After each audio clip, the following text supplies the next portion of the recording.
Hello, कैसे हो आप सब लोग?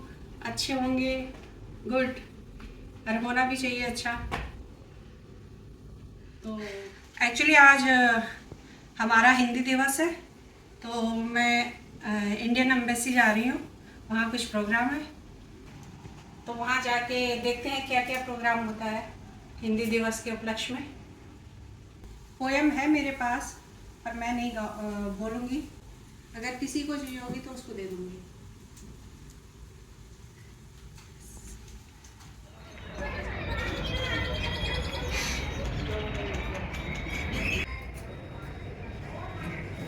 ये हिंदी दिवस का प्रोग्राम एक्चुअल में स्वामीनारायण मंदिर में है।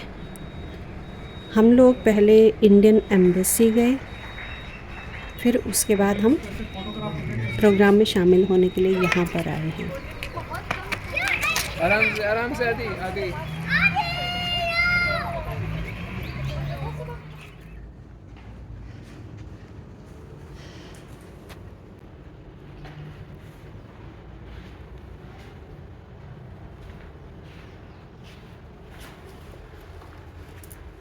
मेरे तो हाथ मिल जाते हैं, मेरे हाथ मिल जाते हैं। ये फोटोग्राफर अच्छा है। अपनी वाइफ का मालूम है उसने कैसे कैसे पोज निकाल कर टांगे हुए हैं घर पर। बंद थी कि लेती है मती रखा तो एक बार बंद थी कि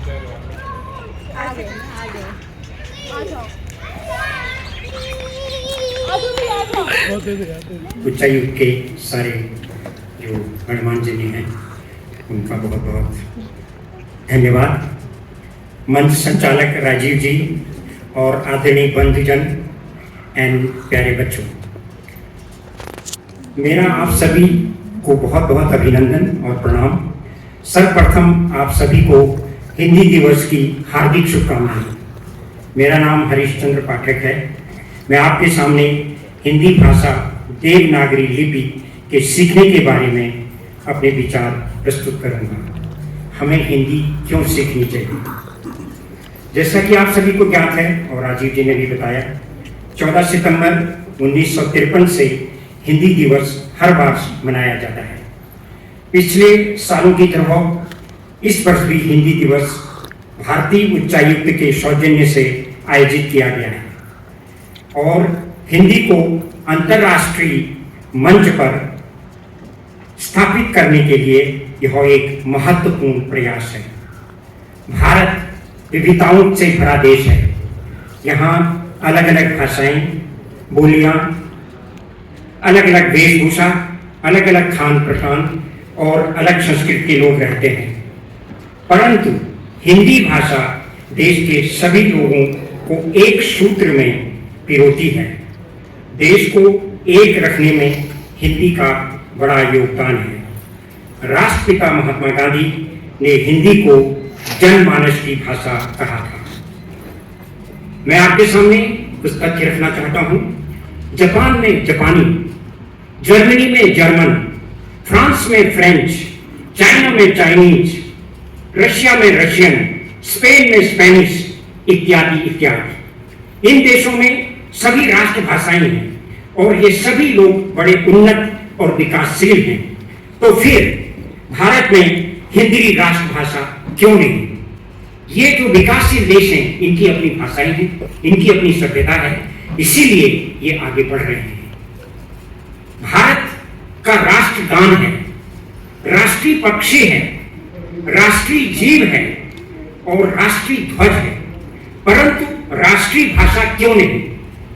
ये बड़ा प्रश्न चिन्ह है। हमको हिंदी को राष्ट्रभाषा बनाने के लिए अथक प्रयास करना पड़ेगा। ऐसी मान्यता है कि भाषा एवं संस्कृति का गहरा संबंध है। जिस समाज और देश की भाषा गई, उसकी संस्कृति जाने में देर नहीं लगती है। इसीलिए एक भाषा का होना बहुत अनिवार्य है। हिंदी को सशक्त और समृद्ध भाषा बनाने में हम सबका सहयोग अपेक्षित है। यदि हम सब मिलकर प्रयास करें कि हिंदी एक राष्ट्रभाषा होनी चाहिए, तो हमारा देश एक सशक्त राष्ट्र बन सकता है। हिंदी हमारी कामकाज की भाषा है, क्योंकि हिंदी बोलने वालों की गणना हिंदी नहीं बोलने वालों की गणना से कई गुना अधिक है। हिंदी संस्कृत देवनागरी लिपि से बनी है और हमारे वेद, पुराण, रामायण, महाभारत ये सब संस्कृत में लिखे गए हैं। ये ग्रंथ सब संस्कृत में है। यदि हमारे नेता, हिंदी प्रचारक संस्थाएं हिंदी सीखने की ओर कठोर परिश्रम करें तो बहुत दिन दूर नहीं जब हिंदी राष्ट्रभाषा बन जाएगी। हिंदी का योगदान बहुत रूपों में देखा जा सकता है। हमारे कवियों ने बहुत सारी कविताएं लिखी जो हमारे स्वतंत्रता संग्राम में एक बहुत बड़ा जोश पैदा करती थी।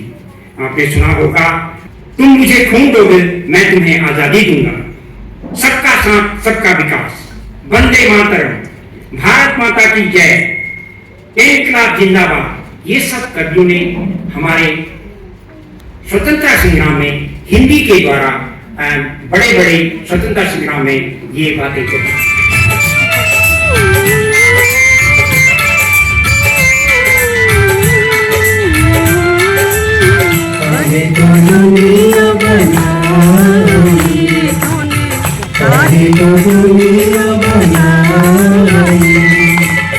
दुनिया बनाने वाले क्या तेरे मन में समाई, काहे को दुनिया बनाई तूने, काहे को दुनिया बनाई।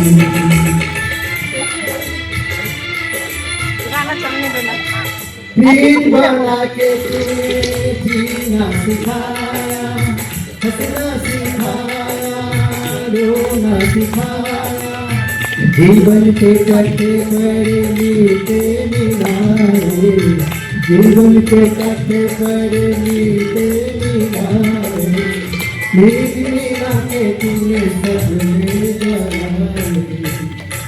सबने जमा के तूने काहे को तेरे जुदाई, काहे को दुनिया बनाई,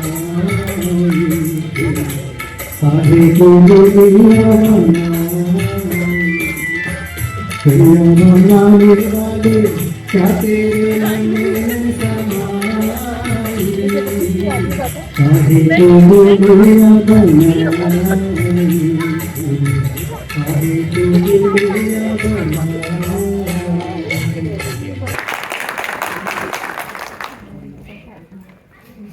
मदद करते सर, बहुत ही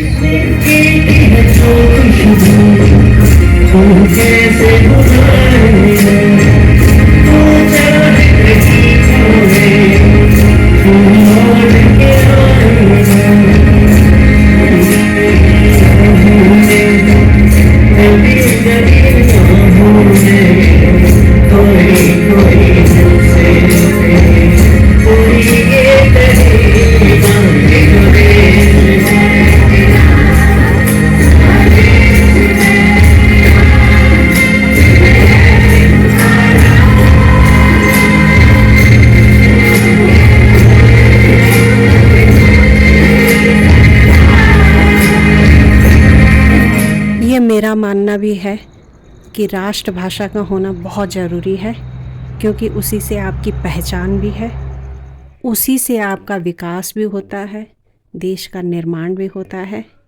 मैं कई जगह रह चुकी हूँ और कई बार हमें उनकी भाषा सीखनी पड़ती थी बोलने के लिए।